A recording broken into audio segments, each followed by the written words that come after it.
is your media product use, develop or challenge forms of conventions of real media products?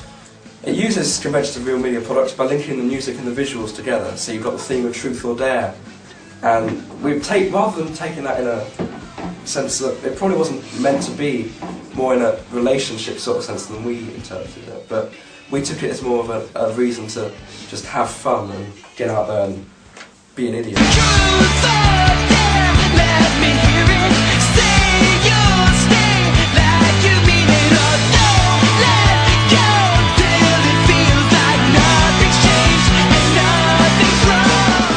So what we did with the video was, whilst we had the Truth or Dare going on, we had actual Truth or Dares going on. We took it literally. So we had the morph suits and we had we were going to have the dares. There's a lip syncing as well that obviously links up the music and the visuals because it's lip syncing, and the dancing as well.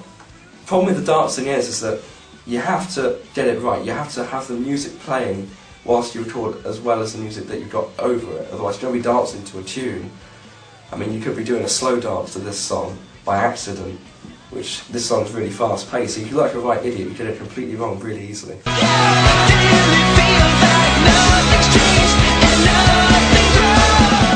Our music video is a mix between narrative based and performance based. So we've got narrative based with the whole introduction scene where the guy walks in, me, and asks the three morph suit men, he says there's something to do, that they're all bored, so there's something to do in the cupboard next door. They all go in the cupboard next door, morph suits, that, Truth or Dare. I mean, I suppose technically that wouldn't really happen in real life, but it's a music video, so anything can happen. You've got that to use while you're making it and writing the script for it. By executing the dares in the video and doing the Truth or Dare thing, we challenged the conventions of it. It's not really something you'd find in a rock video generally. I mean, there are exceptions. I mean, some of the videos we looked at when we made the music video were Weezer's Pork and Beans, for example. They use the whole idea of like Mentos and Coke and just doing crazy things, really. So we kind of drew inspiration from that in a way. Despite a lot of stunts that we did perform, we didn't put them in the final cut of the video. We didn't feel that it worked in a way. We kind of stayed a little bit more true to the actual conventions rather than being too out of the box. What have you learned from the audience feedback? From the audience feedback, we learned that they enjoyed the fact that we incorporated comedy into our video, and that it kept them glued to the screen, like glued to the video, and then laughing throughout the whole video. We also learned that it demonstrated the genre of the song very well, and it had quite accurate lip syncing, which gave it a more rock and roll feel. And the scenes that in our video where we sped up the men in the morph suits were praised as well, and said that it added humour to our video as well.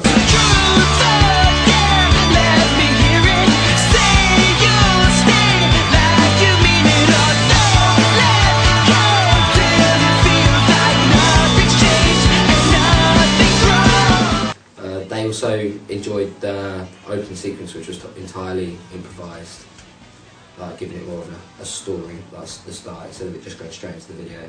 It kind of built up and gave it more of a story thing. And because it gave the story, so it was able the people just to understand why the men were doing the stunts in morph suits, not just it was just a random sort of thing they decided to do. How effective is the combination of your main product and ancillary text? The main idea was centred around the morph suits. However, we could only hint at this in the digipack and the advertisement, because we had to give the audience like the reflection of the band and not just a single. Our first idea was to try and parallel the ending of our sequence with Eminem's Road to Recovery album, where he's walking away. However, we scrapped this idea because we wanted to show the morph suits in our advertisement. So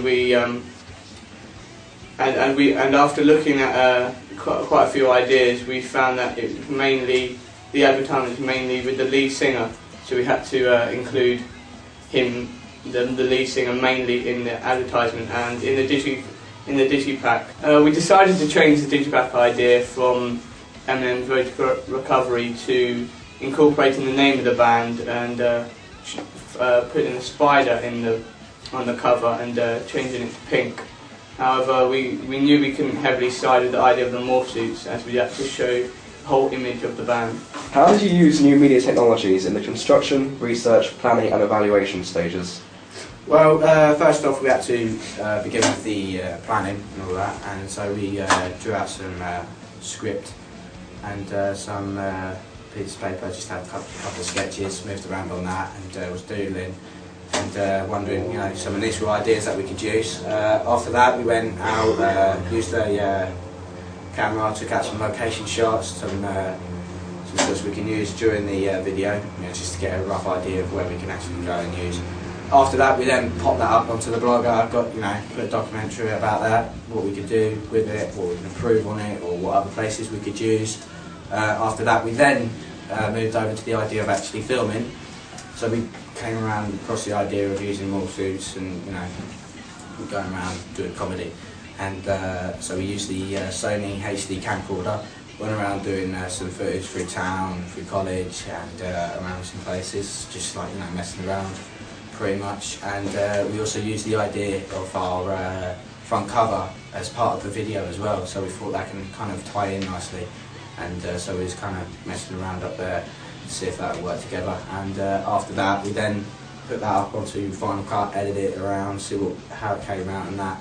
So what we did then was we got people to have a look at it, we got some initial ideas from people, what we could improve on, what we could do to it, and, you know, what we'd done right. So we then went back out, filmed again. With the digipacks we also we used Photoshop, because I also do art. I mean, I'm quite familiar with Photoshop as others weren't, so what I had to do was kind of like teach them how to do it. But we got through it quite easily and quickly, with a few minor setbacks, but I mean we got it all done. And we did the front cover as like a spider, and, you know, we had it all up there with us kind of in front of it, kind of relating to the pink spiders, the name, and with the background I kind of did something similar to the video where we were on the bus bay, and it kind of tied in really nicely with the film, but not making it kind of look like a single, but kind of like an album. Kind of works together, ties in nicely. So